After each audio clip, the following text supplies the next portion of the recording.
Hi, and welcome to the Lambda Audiobooks channel. You are listening to the audiobook, The Return by Walter de Mare. This chapter is titled Chapter 9. Beginning chapter. The last light of sunset lay in the west, and a sullen rack of cloud was mounting into the windless sky when Lawford entered the country graveyard again by its dark, weather-worn lich gate. The old stone church with its square tower stood amid trees, its eastern window faintly aglow with crimson and purple. He could hear a steady, rather nasal voice through its open lattices. But the stooping stones and the cypresses were out of sight of its porch. He would not be seen down there. He paused a moment, however. His hat was drawn down over his eyes. He was shivering. Far over the harvest fields showed a growing pallor in the solitary seat mid the cypresses. He stood hesitating, gazing steadily and yet half vacantly at the motionless figure, and in a while a face was lifted in his direction, and undisconcerted eyes calmly surveyed him. "I am afraid," called Lawford rather nervously. "I hope I am not intruding." "Not at all. Not at all," said the stranger. "I have no privileges here, at least as yet." Lawford again hesitated, then slowly advanced. "It's astonishingly quiet and beautiful," he said. The stranger turned his head to glance over the fields. "Yes, it is, very," he replied. There was the faintest accent, a little droll unfriendliness in the remark. "You often sit here," Lawford persisted. The stranger raised his eyebrows. "Oh, yes, often, often." He smiled. "It is my own modest fashion of attending divine service. The congregation is rapt. My visits," said Lawford, "have been very few. In fact, so far as I know, I have only once been here before. I envy the novelty." There was again the same faint, unmistakable antagonism in voice and attitude, and yet so deep was the relief in talking to a fellow creature who hadn't the least suspicion of anything unusual in his appearance that Lawford was extremely disinclined to turn back. He made another effort, for conversation with strangers had always been a difficulty to him, and advanced towards the seat. "You mustn't, please, let me intrude upon you," he said, "but really I am very interested in this queer old place. Perhaps you would tell me something of its history." He sat down. His companion moved slowly to the other side of the broken gravestone. "To tell you the truth," he replied, picking his way as it were from word to word, "its history, as people call it, does not interest me in the least. After all, it's not when a thing is, but what it is, that much matters. What this is," he glanced, with head bent, across the shadowy stones, "is pretty evident. Of course, age has its charms." "And is this very old?" "Oh, yes, it's old right enough, as things go, but even age, perhaps, is mainly an affair of the imagination. There's a tombstone near that little old hawthorn, and there are two others side by side under the wall, still even legibly late 17th century. That's pretty good weathering." He smiled faintly. "Of course, the church itself is centuries older, drenched with age. But she's still sleepwalking while these old tombstones dream. Glowworms and crickets are not such bad bedfellows."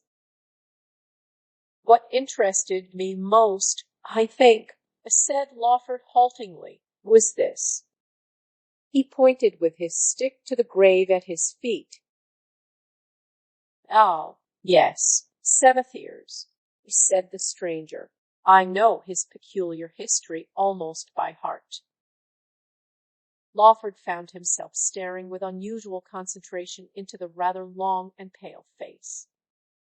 "Not, I suppose," he resumed faintly, "not, I suppose, beyond what's there." His companion leaned his hand on the old stooping tombstone.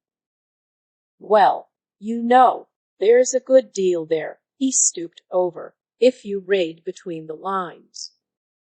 Even if you don't a suicide," said Lawford, under his breath. "Yes, a suicide. That's why our Christian countrymen have buried him outside of the fold. Dead or alive, they try to keep the wolf out." "Is this, then, unconsecrated ground?" said Lawford. "Haven't you noticed," drawled the other, "how green the grass grows down here, and how very sharp are poor old Sabathier's thorns? Besides, he was a stranger, and they kept him out." "But, surely," said Lawford, "was it so entirely a matter of choice? The laws of the Church. If he did kill himself, he did, eh?" The stranger turned with a little shrug. "I don't suppose it's a matter of much consequence to him. I fancied I was his only friend. May I venture to ask why you are interested in the poor old thing?" Lawford's mind was as calm and shallow as a mill-pond. "Oh, a rather unusual thing happened to me here," he said. "You say you often come." "Often," said the stranger rather curtly. "Has anything ever occurred?"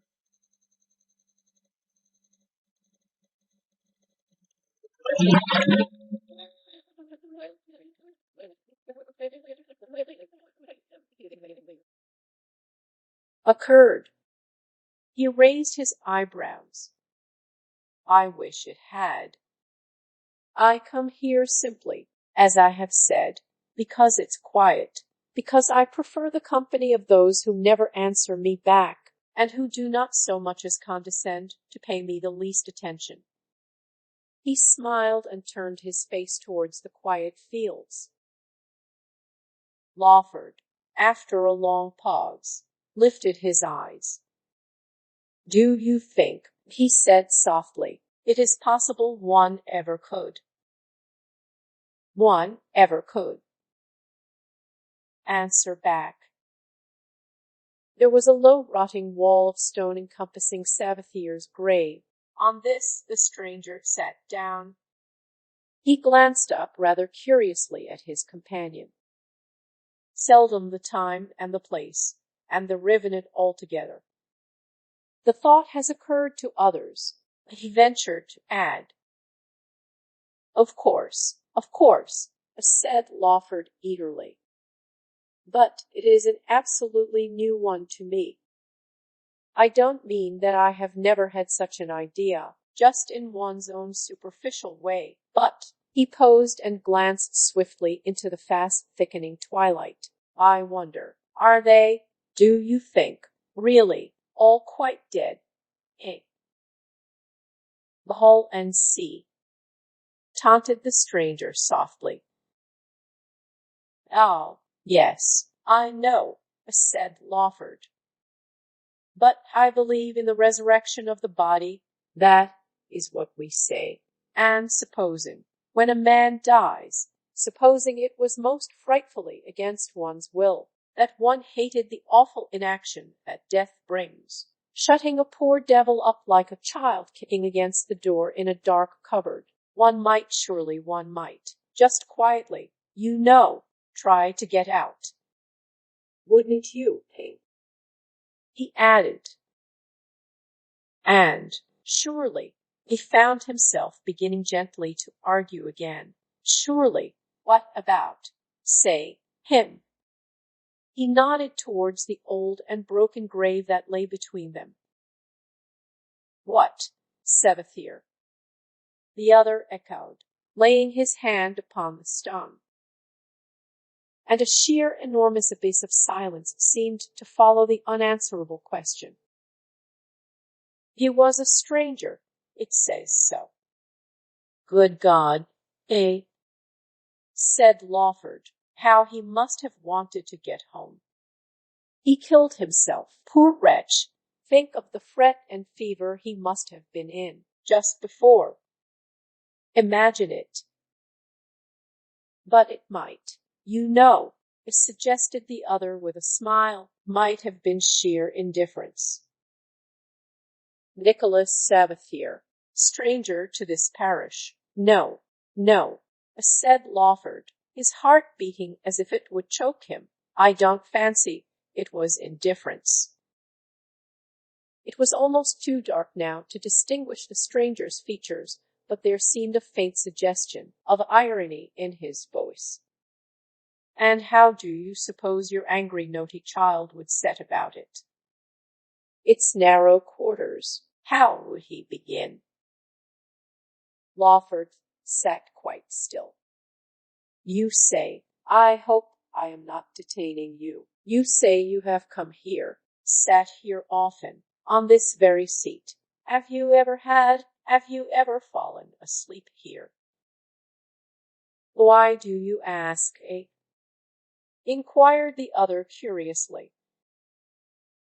I was only wondering, said Lawford. He was cold and shivering. He felt instinctively it was madness to sit on here in the thin gliding mist that had gathered in swaths above the grass, milk pale in the rising moon. The stranger turned away from him.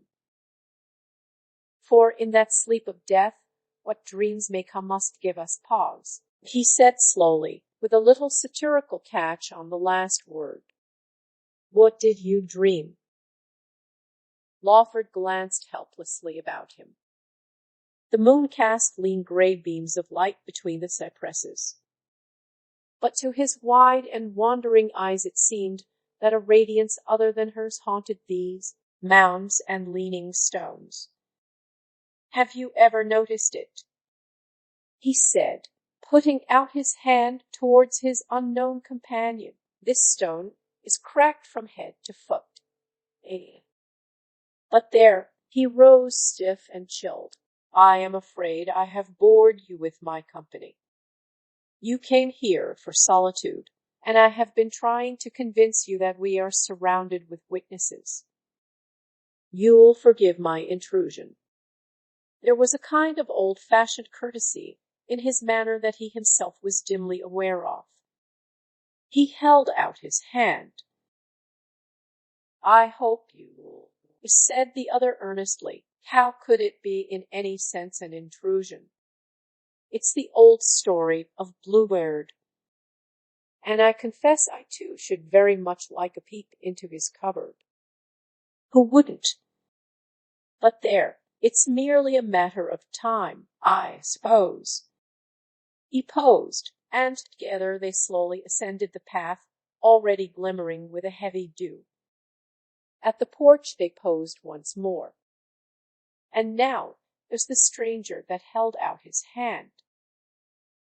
Perhaps, he said, you will give me the pleasure of some day continuing our talk. As for our friend below, it so happens that I have managed to pick up a little more of his history than the sexton seems to have heard of, if you would care some time or other to share it. I live only at the foot of the hill, not half a mile distant. Perhaps you could spare the time now. Lawford took out his watch. You are really very kind, he said. But perhaps, well, whatever that history may be, I think you would agree that mine is even. But there, I've talked too much about myself already. Perhaps tomorrow. Why, tomorrow, then, said his companion. It's a flat wooden house, on the left-hand side. Come at any time of the evening. He posed again and smiled. The third house after the rectory, which is marked up on the gate. My name is Herbert. Herbert, to be precise. Lawford took out his pocket-book and a card. Mine, he said, handing it gravely to his companion. Is Lawford, at least, it was really the first time that either had seen the other's face at close quarters and clear lit, and on Lawford's a moon almost at the full shone dazzlingly. He saw an expression, dismay, incredulity, overwhelming astonishment, start suddenly into the dark, rather indifferent eyes. What is it? He cried, hastily stooping close. Why, said the other, laughing and turning away, I think the moon must have bewitched me too. End of chapter. Thank you for listening. If you enjoyed this video, please hit the like button. If you are interested in hearing more audiobooks, subscribe and turn on the notifications to get fresh daily audiobook chapters from Lambda Audiobooks. Until next time.